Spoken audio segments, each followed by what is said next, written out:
Budget দেখুন, বাজেটে সরকার সরকারি কর্মচারীদের একটা দীর্ঘদিনের বঞ্চনার ডিএ 20% ইনক্রিজ করেছে, কিন্তু সমকাজের সমবেতনের যেটা পর্যায়ে আছে সেক্ষেত্রে কিন্তু আর যারা কন্ট্রাকচুয়াল সরকারি কর্মচারী যারা ছিলেন, যারা কন্ট্রাক্টে ছিলেন সরকারি কাজ করতে, তাদের সেভাবে দিশা দেখাতে পারে। কিন্তু এই সরকার যখন বিরোধী দলের আসনে ছিল তারা বলেছিলেন ক্ষমতায় আসলে কেন্দ্রীয় সমহারে ডিএর ব্যবস্থা করা হবে, সেটা দিয়ে আজকে ব্যর্থ। শুধু তাই নয়, সিভিক ভলেন্টিয়ার থেকে শুরু করে আশাকর্মী যারা আছে তাদের কিছু হয়তো সাম্মানিক বাড়ালেও আমরা যদি আশাকর্মীদের ভিন্ন রাজ্যে দেখি, তাদের ক্ষেত্রে যে যারা যে সাম্মানিক পায় আমাদের রাজ্যে সেই অর্থ পায় না। এবং সিভিক ভলেন্টিয়াররা কোনো অংশে একটা কনস্টেবলের থেকে কম কাজ করে না, তাদের যে সাম্মানিক বাড়ানো হচ্ছে সেটা আমাদের কাছে কম হচ্ছে। দীঘায় যখন জগন্নাথ মন্দির বা জগন্নাথ ধাম বা নিউ টাউনে বিগত সরকার যে দুর্গমন করার পরিকল্পনা নিচ্ছিল, বর্তমান যারা শাসকে আছে তারা তখন বিরোধীরা আসনে ছিল, তখন তারা বলেছিল যে রাষ্ট্রীয় টাকা বা জনগণের ট্যাক্সের টাকা থেকে এই ধরনের ধর্মকর্ম কাজ করা যায় না। আর আমরা দেখছি এই বাজেটে বিভিন্ন ধর্মস্থানে সংস্কার থেকে শুরু করে বিভিন্ন প্রজেক্ট হচ্ছে, ঘুরে ফিরে সেই মানে জাস্ট মানুষই এক, তো শুধু ড্রেসটা চেঞ্জ করার জন্য দেখতে পাচ্ছি। যে বিষয়টা লক্ষ্য রাখছি, অনেক প্রতিশ্রুতি দিয়েছে এখানে, ব্লু ইকোনমির কথা বলেছে, সুনীল অর্থনীতির কথা বলেছে, অর্থশাস্ত্রের কথা বলেছে, কিন্তু বাস্তবিক অর্থে এটা কতটা রূপ পাবে সেটা এখন কোনো দ্বিধাদ্বন্দ্বের মধ্যে আছে। কারণ আমরা দেখেছি অলরেডি সমতলে যেভাবে দু একটা শিল্পপতি গোষ্ঠী কন্ট্রোল করছে, এই ব্লু অর্থনীতির কথা চাপিয়ে সুনীল অর্থনীতির কথা বলে এবারে কি জলটাকেও দখল নেবে, সেই দুটো একটা কোম্পানিকে বরাদ দিয়ে সবটাই কন্ট্রোল নেবে না। আর ম্যাক্সিমাম জায়গা দেখলাম পিপিপি মডেলের কথা বলা হচ্ছে, শুনতে খুবই ভালো লাগে, পাবলিকের উপরে পাবলিক এখানে ইনভলভ হচ্ছে, কিন্তু এখানে সেই ধরনের পলিসি আমি দেখতে পাই না, যেটা আমাদের পাড়ার যিনি মাসে ৬,০০০ টাকা ইনকাম করতে তার অনেকটা কষ্টকর হয়ে ওঠে, সেও এই সরকারি পিপিপি মডেলের সে অংশগ্রহণ করতে পারুক, এ ধরনের মডেল নাই। পিপিপি বললেও সেই নির্দিষ্ট কয়েকটা শিল্পপতি গোষ্ঠীদের জন্য হয়তো মানে কথা হচ্ছে, অনেক এখানে প্রতিশ্রুতি হচ্ছে। সর্বোপরি যেটা আমি আগে থেকে উপলব্ধি করেছিলাম সারা দেশের পরিস্থিতি দেখে, সংখ্যালঘুদের ক্ষেত্রে যে বরাদ্দ ছিল সেটাকে কাট করা হচ্ছে, প্রায় ৩,০০০ কোটি টাকা কাট করা হচ্ছে। এখন দেখার বিষয়, যেটা বরাদ্দ হয়েছে প্রথমত বলি সেটা ১০০% কাজ করে কি করে না। দ্বিতীয় কথা হচ্ছে, সংখ্যালঘুদের ক্ষেত্রে বা মাইনরিটি ডিপার্টমেন্টে শুধু মুসলিমদের জন্য নয়, আরো যে সংখ্যালঘু সম্প্রদায়ের মানুষজন আছে তাদের সাথেও কিন্তু এই বঞ্চনা করা হচ্ছে। এদিকে এদের সরকারের স্লোগান সবকা সাথ সবকা বিকাশ বললেও ভারতবর্ষের সংখ্যালঘু সম্প্রদায়কে ক্রমশ কোণঠাসা করা হচ্ছে, তার জ্বলন্ত একটা প্রমাণ দিলেন। আগামী দিনে নিশ্চিতভাবে বাজেটের উপরে যখন বিস্তারিত আলোচনা বলার সুযোগ দেওয়া হবে, আপনাদের তো লাইভেরও সুযোগ আছে, সে বিষয়ে তখন চর্চা করব। তবে এতটুকু কথা বলবো, বিগত সরকারের দিক থেকে বর্তমান সরকারকে, বিগত সরকার যেটা ছিল তাকে দেখে শিক্ষা নেওয়া দরকার। ক্ষমতার দম্ভ দেখালে পরাজয় নিশ্চিত হবে, শুধু তাই নয়, পরাজয়ের পরে যে বিপর্যয় নেমে আসবে সেটা কিভাবে সহ্য করবে সেটা তাকে শিক্ষা নেওয়া দরকার।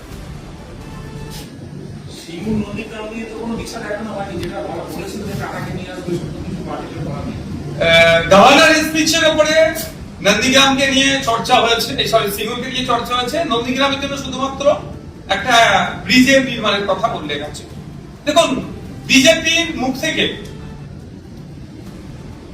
সিঙ্গুর শব্দটা যত কম আসবে আমার মনে হয় ততই ভালো, কারণ সিঙ্গুর থেকে টাটাদেরকে উচ্ছেদ করার যদি মুখোশ হয়ে থাকে মমতা ব্যানার্জি, মুখ কিন্তু বিজেপি। আমরা দেখেছি আজ টাটা সিঙ্গুর থেকে বিতাড়িত হওয়ার ফলে পশ্চিমবাংলার শিল্পের সর্বনাশ হয়েছে। আমি বলেছিলাম যতদিন মমতা ব্যানার্জি পশ্চিমবাংলা থাকবে শিল্পপতিরা ইনভেস্ট করবে না, ওই বিশ্ববঙ্গ বাণিজ্য সম্মেলন হবে, খাবে দাবে চলে যাবে। এখনো পর্যন্ত সিঙ্গুরকে নিয়ে সে দিশা দেখাতে পারেনি। আর সর্বোপরি কোন মুখে দিশা দেখাবে? যারা টাটাকে তাড়িয়েছে তারা কিভাবে এটা দিশা দেখাতে পারে? অ্যাট এ গ্লান্স আপনার বাজেটটা কি মনে হচ্ছে? প্রথম দফায় দেখে গোটা হয়তো পড়াশোনা হয়, কিন্তু দেখে অ্যাট এ গ্লান্স আপনার কি মনে হচ্ছে? কিছু চমক আছে, কিছু চমক আছে। আর এই যে ব্যর্থতা এই বাজেটের মধ্যে আছে, ব্যর্থতা ঢাকা দেওয়ার একটাই জায়গা, সংখ্যালঘুদের ফান্ড কেটে দেওয়া হয়েছে, মুসলিমদের ফান্ড হিসাবে। ফলে যারা বিজেপি কে নিয়ে এসছে একটা অংশ, একটা হেভি অংশ তো ভোট দিয়ে নিয়ে এসছে এই রাজ্য সরকারের দ্বিচারিতা, অন্যায়, অত্যাচারের বিরুদ্ধে বিগত সরকারের। আর যে অংশের ভোটটা বিজেপি কে নিয়ে এসছে তারা দেখাবে যে মুসলিমদেরকে টাইট দেওয়া হচ্ছে, এটাতে চাপা দেওয়ার জন্য এই সংখ্যালঘুদের ফান্ডে কাটা হচ্ছে। আচ্ছা, নির্দিষ্ট করে এই কোশ্চেনটাই করবো। সংখ্যালঘু দপ্তর, মাদ্রাসা শিক্ষা দপ্তর, তার যে বরাদ্দ তার প্রায় 50% নিচে নেমে গেছে। আগের সরকারের এই যে বরাদ্দ ছিল এবং এই সরকারের যে কমানো হলো, আগের এবং এখনকার কিভাবে বিশ্লেষণ করবো? দেখুন, এই বাজেটের যে সমস্ত দিকগুলো ব্যর্থতা আছে, দুর্বল জায়গাগুলো ঢাকা দেওয়ার অস্ত্র ওটাই, আর কোনো চর্চা হবে না, ওটাই অস্ত্র। এই দুর্বলতা ঢাকা দেওয়ার জন্য সংখ্যালঘুরা রেডি আছে, এক নম্বর। দ্বিতীয় কথা, সংখ্যালঘুদেরকে মানে সংখ্যালঘু মুসলমানদেরকে টাইট দিতে গিয়ে বাকি যারা সংখ্যালঘু সম্প্রদায়ের অন্তর্ভুক্ত তারা আজকে টাইট হচ্ছে। তৃতীয়ত, যে বাজেটটা আজকে রেখেছে একটু আমি চরম বিরোধিতা করছি, কারণ প্রত্যেকটা ডিপার্টমেন্টের বাজেট বাড়লো, সংখ্যালঘু ডিপার্টমেন্টের বাজেট কমে গেল, এটা আমি চরম বিরোধিতা করছি এবং এটা নিয়ে বিবেচনা যাতে করা হয় সেটারও আমি চর্চা করব। 3 নম্বর বিষয় যেটা থাকছে সেটা হচ্ছে যে বাজেট বরাদ্দ হয়েছে সেটাও যদি 100% কাজ করে সেটাও কিন্তু উপরি পাওনা হবে। কারণ এটুকু আমি বলে দিই, লাস্ট ফিনান্সিয়াল ইয়ারে 5500 কোটি টাকার উপরে সংখ্যালঘুদের স্বার্থে বরাদ্দ ছিল তৃণমূল পরিচালিত সরকারের।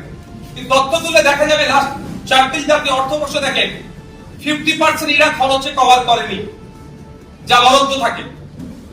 শুধু তাই নয়, 20% মুসলিম যে ব্লকে বসবাস করে সেই ব্লকগুলোকে অ্যাজ মুসলিম ব্লক হিসেবে ট্রিট করিয়ে ওখানে স্কুল এডুকেশন সহ আনুষঙ্গিক ডিপার্টমেন্টে এই সংখ্যালঘু বিষয়ক মাদ্রাসা শিক্ষা দপ্তরের টাকাও খরচ করা হতো। অর্থাৎ টাকা ফান্ডের অপব্যবহার হতো। আমি আশা করব এই সরকারের কাছে যে ফান্ডের অপব্যবহার না হয়, মিসম্যানেজমেন্ট না হয়, যে ফান্ড যার জন্য বরাদ্দ হয়েছে হেড টু হেড সেটা খরচ করা হোক এবং এটা এই বৈষম্যের হাত থেকে, কার বঞ্চনার হাত থেকে বাংলার মানুষ সহ সংখ্যালঘুদেরকে মুক্ত দেওয়া হোক। কারণ গভর্নর স্যার তার স্পিচে বলছে আপনার ধর্মনিরপেক্ষতার চরিত্র বজায় রাখার কথা। যদি ওটাই হয় এবং প্রত্যেকটা ধর্ম জাত বর্ণের ঊর্ধ্বে গিয়ে একটা গুড গভর্নেন্স উপহার দেওয়ার কথা বলছে, তো এখানে নির্দিষ্ট করে সংখ্যালঘু সম্প্রদায় মুক্ত যারা আছে তাহলে সরকারের দ্বারাই তারা বৈষম্যের শিকার হচ্ছে। আর এই সরকার সংবিধানকে সামনে রেখে শপথ নিচ্ছে। আশা করবো সংবিধান সম্মত কাজ করবে। সংবিধান যে রাইটস গুলো দিয়েছে একজন সাধারণ নাগরিকের উপরে, একজন সংখ্যালঘুর উপরে, একজন এসটি এসসির উপরে, সেটা যাতে যথাযথ ফুলফিল হয় সেটা নজর রাখবে। বিজেপি বহুবার পরিযায়ী শ্রমিক নিয়ে অনেক সমালোচনা করছে আগের সরকারে। এই বাজেটে কি পরিযায়ী শ্রমিকদের দিয়ে কোনো দিশা দেখানো হয়েছে? এখানে নতুন কলকারখানা তৈরি হবে, কর্মসংস্থান তৈরি হবে পরিযায়ী শ্রমিকদেরকে সাথে খাটাতে ওরা এখানে কাজ করবে। কিন্তু এখনই তো এটা সম্ভব নয়। আজকে বললি কালকে একটা এখানে কোম্পানি আসবে, শিল্পপতি গোষ্ঠী আসবে, ইনভেস্ট করলো, কালকেই সেটা হয়ে যায় না, সময় লাগে। এই মুহূর্তে পরিযায়ী যারা আছেন তাদের বিভিন্ন ভাবে ভিন রাজ্যে যারা আছে তাদের প্রোটেকশন দেওয়ার ব্যাপারে কোনো শব্দ খরচা করলেন না। কিন্তু inter state migrant labour act আছে 1979, এক্সাক্ট সালটা মনে পড়ছে না। Inter state migrant workmen labour act আছে, সেই অনুযায়ী যে আমার রাজ্য থেকে একজন শ্রমিক ভিন্ন রাজ্যে যাচ্ছে তার সমস্ত রকমের নিরাপত্তা থেকে শুরু করে চুক্তি যেটা সেটা যাতে ফুলফিল করে, ভিন রাজ্যের সাথে কেমন যোগাযোগ থাকবে, ভিন রাজ্য থেকে আমাদের রাজ্যে যদি কেউ কাজ করতে আসে তার ক্ষেত্রে আমরা সেই সিকিউরিটি দেবো, নিরাপত্তা দেবো, সে নিয়ে কিন্তু কোনো চর্চা হলো না। কিন্তু ভোটের সময় সেই সময় ভিন রাজ্য থেকে ভোটারদেরকে নিয়ে আসা, তদারকি করে নিয়ে আসা, তাদের জন্য স্পেশাল ট্রেন অ্যারেঞ্জ করা, সবটা হলো। তারা ভোট দিল, তাদের ভোটের জন্য একটা অংশের ভোটের থেকে সরকার পরিবর্তন হলো, সরকার পরিবর্তন হয়ে যাওয়ার পরে তাদেরকে নিয়ে সে অর্থে আর চর্চাই হলো না।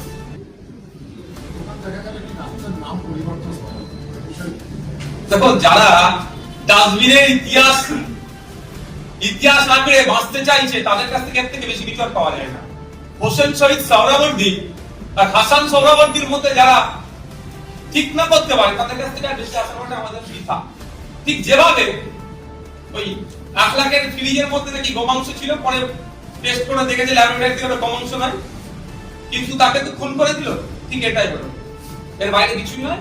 সংখ্যাগরিষ্ঠ যেখানে সংখ্যালঘু সম্প্রদায়ের মানুষ একটু বেশি বসবাস করে, সেই জায়গাটায় নামটা পরিবর্তন করলো, কাকার নাম হলো কি আর চাচার নাম হলো, ব্যাপারটা নয়, পরিবর্তন করে এই যারা উগ্র মানসিকতা নিয়ে চলছে তাদেরকে একটু অক্সিজেন দিল।